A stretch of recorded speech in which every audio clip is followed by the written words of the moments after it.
नमस्कार। राजस्थान समता मंच में आपका स्वागत है। तेरी जीत में मेरी हार है, तेरी हार में मेरी जीत है। चूरू लोकसभा क्षेत्र में 4 जून को राठौड़ बनाम कछवा का फैसला जो ईवीएम में बंद है खुल जाएगा और सबके सामने आ जाएगा। चूरू लोकसभा क्षेत्र से भारतीय जनता पार्टी के प्रत्याशी के रूप में पैरा ओलंपिक देवेंद्र झाझड़िया तथा कांग्रेस की ओर से प्रत्याशी राजनीति में प्रतिष्ठित पूर्व सांसद राम सिंह कछवा के पुत्र राहुल कछवा चुनावी मैदान में हैं। लेकिन चूरू के राजनीतिक हलकों में आने वाली 4 तारीख को जो हार या जीत का जो भी परिणाम सामने आएगा उसमें राहुल कछवा अगर चुनाव जीतेंगे तो राजेंद्र राठौड़ चुनाव हारेंगे और राजेंद्र राठौड़ अगर देवेंद्र झाझड़िया जीतते हैं तो वो जीत राजेंद्र राठौड़ की मानी जाएगी और हार पूर्व सांसद राम सिंह कछवा के पुत्र राहुल कछवा और उनके परिवार की मानी जाएगी, क्योंकि चूरू जिले की राजनीति में राजनीतिक रूप से जंग राठौड़ बनाम कछवा के रूप में इस चुनाव में प्रमुखता से रही है। इसलिए जीत हार का परिणाम भी उसी रूप में देखा जाएगा। ये अलग बात है कि राहुल कछवा आने वाली 4 तारीख को सांसद के लिए जनता द्वारा चुन लिए जाते हैं, तो आने वाली राजनीति में कांग्रेस में एक आमूल चूल परिवर्तन चूरू जिले की राजनीति में देखने को मिल सकता है, क्योंकि अब तक जिला स्तर कहें या लोकसभा का स्तर कहें, कांग्रेस के पास एक जाई नेतृत्व का अभाव रहा है। और अगर राहुल कछवा सांसद बन जाते हैं तो फिर चूरू लोकसभा क्षेत्र के 8 विधानसभा क्षेत्रों पर एक एकल नेतृत्व राहुल कछवा या दूसरे शब्दों में कहें तो पूर्व सांसद राम सिंह कछवा के परिवार का स्थापित हो जाएगा। और कांग्रेस में एक जो ये बहुत बड़ा जो अभाव अब तक देखने को मिल रहा था कि कांग्रेस के पास जिला स्तर पर कोई भी नेता ऐसा नहीं था जो जिले स्तर पर अपने आप को स्थापित कर पाया हो। रहने को तो नरेंद्र बुडानिया भी 3 बार लोकसभा और 3 बार राज्यसभा के सांसद रह चुके हैं, लेकिन सांसद रहना एक अलग बात है और जिले की राजनीति में स्थापित होना एक अलग बात है। नरेंद्र बुडानिया लाख कोशिशों के बावजूद भी अपनी आदतों के चलते, अपनी राजनीतिक कमजोरियों के चलते कभी भी जिले की राजनीति में एक छत्र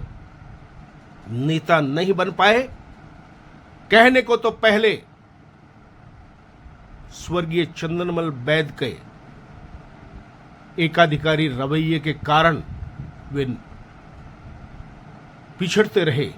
लेकिन स्वर्गीय चंदनमल बैद के इस दुनिया से चले जाने के बाद भी नरेंद्र बुडानिया को वो मान्यता नहीं मिल सकी जो उनके कद को देखते हुए मिलनी चाहिए थी। इसके लिए कौन जिम्मेवार नहीं है, ये तो एक अलग विषय है, लेकिन यह निर्विवादित रूप से सत्य रहा कि चूरू जिले में जिला स्तरीय कोई भी नेता स्थापित नहीं हो पाया। प्रयास स्वर्गीय भंवरलाल मेघवाल ने भी किया था, लेकिन वे भी आंशिक ही सफल हो पाए। ऐसे में राहुल कस्वा अगर सांसद बनते हैं तो यह माना जा सकता है कि आने वाले समय में कांग्रेस को एक जिला स्तरीय नेता और एक राजनीति का मंझा हुआ परिवार मिलने से वे जिले पर स्थापित हो सकते हैं। तेरी हार में मेरी जीत है, मेरी जीत में तेरी हार है। आने वाली 4 जून को चूरू लोकसभा क्षेत्र के जो चुनाव परिणाम आने वाले हैं, उनमें 2 दिग्गजों की साख दांव पर लगी हुई है। चाहे वो राहुल कस्वा हो, जो वर्षों जो परिवार भारतीय जनता पार्टी के साथ रहा और 2024 के चुनाव में कांग्रेस से जुड़ गया, वो हो, और चाहे वर्षों से चूरू जिले की ही राजनीति में नहीं, भारतीय जनता पार्टी की प्रदेश की राजनीति में साम दाम दंड भेद जोड़ तोड़ की राजनीति के एक्सपर्ट माने जाने वाले पूर्व नेता प्रतिपक्ष राजेंद्र राठौड़ हो। एक की हार, एक की जीत, और एक की जीत में ही दूसरे की राजनीतिक हार तय दिखाई दे रही है। मतदान के बाद से अब तक जो राजनीतिक सुस्ती चूरू लोकसभा क्षेत्र के मतदाताओं, भाजपा और कांग्रेस के समर्थकों में दिखाई दे रही है थी, धीरे धीरे जो 4 तारीख नजदीक आती जा रही है, फिर से एक बार राजनीतिक गर्माहट बढ़ती जा रही है। पहले बात करते हैं सट्टेबाजी की। राजस्थान की राजनीति में सट्टा चाहे चूरू का हो, चाहे फलोदी का हो, चाहे बीकानेर का हो और चाहे जयपुर का हो, या फिर यूं कहें कि राजस्थान में कहीं का भी हो, सट्टेबाजों पर अगर विश्वास करें तो चूरू लोकसभा क्षेत्र से राहुल कस्वा की जीत सुनिश्चित बताई जा रही है। तो दूसरी तरफ कांग्रेस के समर्थकों और राहुल कस्वा के निजी समर्थकों में भी सीना ठोक के ये बात कही जा रही है कि 4 तारीख को जब चुनाव परिणाम आएंगे तो जीतेगा तो राहुल कस्वा ही, भले ही भारी मतों से जीते या फिर अल्प मतों से जीते, लेकिन जीत राहुल कस्वा की सुनिश्चित है। तो दूसरी तरफ हम अगर बात करें भारतीय जनता पार्टी से जुड़े हुए लोगों की, भारतीय जनता पार्टी से जुड़े हुए नेताओं की, भारतीय जनता पार्टी के समर्थकों की, तो वे भी सीना ठोक के ये दावा करते हुए नजर आएंगे कि 4 तारीख को जब चुनाव परिणाम आएगा तो सब देखते रह जाएंगे, जीतेगा तो देवेंद्र झाझड़िया जी। पता नहीं मतदाताओं ने ईवीएम में अपना क्या निर्णय किया है, इसका पता तो 4 तारीख को ही चलेगा, जब लोहिया कॉलेज चूरू के प्रांगण में 8 विधानसभा क्षेत्र वाइज जब ईवीएम खुलेगी तो दूध का दूध और पानी का पानी हो जाएगा और दावे और प्रतिदावों की कलियां भी खुल जाएंगी। लेकिन चूरू लोकसभा क्षेत्र में 2 राजनीतिक हस्तियों की साख दांव पर जरूर है। पूर्व सांसद राम सिंह कछवा का परिवार राजनीतिक परिवार है। वे कमला कछवा विधायक रही हैं, जिला प्रमुख रही हैं, और राम सिंह कछवा के पुत्र राहुल कछवा भी 2014 और 2019 में भारतीय जनता पार्टी के सांसद रहे हैं। एक मजबूत राजनीतिक परिवार स्थापित रूप से चूरू लोकसभा क्षेत्र कहें या चूरू जिले की राजनीति कहें, उसमें वे अपना एक अहम रोल रखते हैं। लेकिन कछवा परिवार ने बीजेपी का दामन थामने के बाद पहली बार भारतीय जनता पार्टी से बगावत कर कांग्रेस का दामन थामा है और कांग्रेस के टिकट पर कछवा परिवार की राजनीति में ये पहली जोर आजमाइश है, जिसे हम अगर निष्पक्ष रूप से देखें तो जो माहौल चूरू लोकसभा क्षेत्र में बना था राहुल कछवा के पक्ष में, उसमें कांग्रेस का वोट बैंक, कांग्रेस के मतदाता तो है ही, लेकिन राहुल कछवा से या यूं कहें कछवा परिवार से जुड़े हुए मतदाताओं का जो टिकट कटने से उद्वेलना थी, वो एक प्रमुख कारण चूरू लोकसभा क्षेत्र के चुनाव में रहा। और कांग्रेस के नेताओं कार्यकर्ताओं के बजाय अगर हम निष्पक्ष आकलन करें तो राहुल कछवा से जुड़े हुए निजी लोग बहुत ही कड़ी मेहनत के साथ चुनाव में लगे हुए थे। तो अगर राहुल कछवा आने वाली 4 तारीख को एक बार फिर से सांसदी का ताज पहनने में सफल होते हैं तो यह जीत कांग्रेस की तो होगी ही, क्योंकि राहुल कछवा कांग्रेस के प्रत्याशी के रूप में चुनाव मैदान में थे। लेकिन अगर निष्पक्ष विवेचना करें तो कांग्रेस के साथ ही ये कछवा परिवार की अपनी एक निजी जीत और अपने एक निर्णय की भी जीत के रूप में देखा जाएगा। और राहुल कछवा उस मापदंड पर भी खरे उतरेंगे, जीत जाते हैं तो, कि जिन्होंने चूरू संसदीय क्षेत्र से भारतीय जनता पार्टी द्वारा टिकट से वंचित किए जाने के बाद नरेंद्र मोदी और अमित शाह, जिन्हें भारतीय जनता पार्टी में सर्वोच्च माना जाता है, उनके फैसले के से बगावत कर मैदान में उतरने का साहस जुटाने वाले राहुल कछवा पहले व्यक्ति हैं जिन्होंने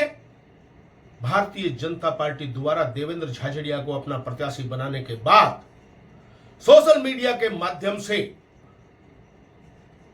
नरेंद्र मोदी और अमित शाह, जेपी नड्डा के आंख में आंख डालकर यह सवाल उठाया था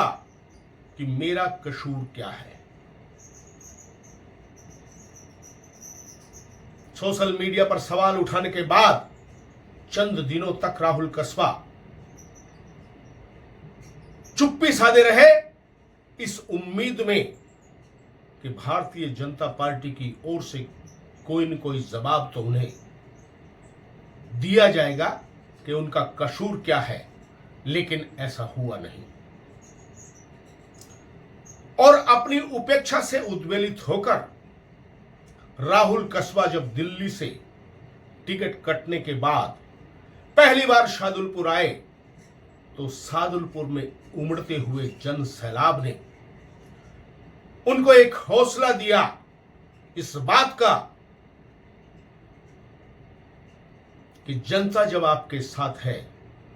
तो आपको हिम्मत दिखाते हुए आगे आना चाहिए। और साथ ही कांग्रेस के नेताओं ने अवसर का लाभ उठाते हुए राहुल कस्बा को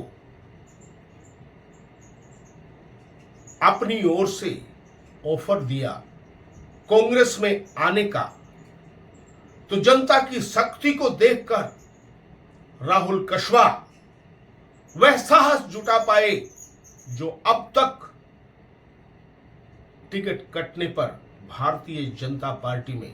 कोई भी व्यक्ति नहीं जुटा पाया था। और राहुल कस्बा ने कांग्रेस का दामन थामकर भारतीय जनता पार्टी के हाई कमान के सामने ताल ठोककर मैदान में कांग्रेस के टिकट पर आ गए। और बहुत चतुराईपूर्ण तरीके से राहुल कस्बा ने प्रधानमंत्री नरेंद्र मोदी, गृह मंत्री अमित शाह, भाजपा राष्ट्रीय अध्यक्ष जेपी नड्डा और प्रदेश के नेतृत्व को साइड लाइन में कर चुनाव मैदान में उतरने से पहले एक एजेंडा सेट किया जो 3 महीने पहले जिसकी पृष्ठभूमि नेता प्रतिपक्ष राजेंद्र राठौड़ के समर्थकों ने उन्हें अप्रत्यक्ष रूप से जयचंद बताकर स्थापित किया था। उन्हीं के वार को अपना हथियार बनाकर राहुल कस्बा चुनावी समर में कूद गए और उन्होंने पूरा चुनाव राजेंद्र राठौड़ पूर्व नेता प्रतिपक्ष पर केंद्रित रखा और व्यंग्य के रूप में चाचा, जिन राजेंद्र राठौड़ को वे चाचा कहते हैं, उनको ही अपने टारगेट पे रखा और मतदाताओं को पहले अपने पिता का टिकट कटने और फिर उनका स्वयं का टिकट कटने के लिए जिम्मेदार राजेंद्र राठौड़ को ठहराने का प्रयास किया। तो अगर राहुल कस्बा आने वाली 4 तारीख को चूरू लोकसभा क्षेत्र से सांसद के लिए चुन लिए जाते हैं तो निश्चित रूप से उन्होंने जो एजेंडा सेट किया, जनता द्वारा उन्हें चुनना उनके उस एजेंडे पे मोहर लगाना साबित होगा। और राहुल कस्बा बनाम राजेंद्र राठौड़ की इस राजनीतिक जंग में जीत जिसको भी मिलेगी उसके प्रतिद्वंदी की हार निश्चित रूप से मानी जाएगी। अगर राहुल कस्बा चुनाव जीतते हैं तो राजनीतिक हलकों में यह माना जाएगा कि यह राजेंद्र राठौड़ की हार है। और अगर राठौड़ के इर्द गिर्द वाले लोगों की बात को माने और देवेंद्र झाझड़िया 4 तारीख को चुनाव जीत जाते हैं तो जीत सांसद तो देवेंद्र झाझड़िया चुने जाएंगे, लेकिन जीत राजेंद्र राठौड़ की मानी जाएगी और हार राहुल कस्बा के एजेंडे की मानी जाएगी जो उन्होंने चुनाव के दौरान सेट किया था। अब देखना यह है कि 4 तारीख को जनता राहुल कस्बा को जीत का सेहरा पहनाती है और राजेंद्र राठौड़ को हार का,